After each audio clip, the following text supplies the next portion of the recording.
สวัสดีครับเพื่อนๆบ่ายนี้ก็ไม่รู้ทำอะไรกินให้ทำอะไรให้น้องๆกินนะทุกคน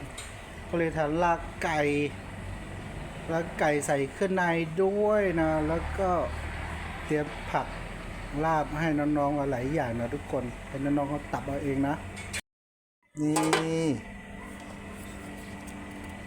ลากไก่กระทะเบลเลอร์เลยทุกคนมีตับด้วยมีกึ่งด้วยน้องก็ตัดไปครึ่งหนึ่งแล้วนะเหลือครึ่งเดียวนะทุกคนก็จะมีผักให้นะโหระพามะเขือเปาะกระหล่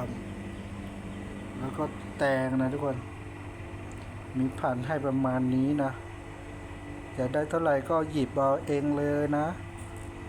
เมนูวันนี้ก็ลากไก่ให้น้องนะทุกคนอร่อยลากไก่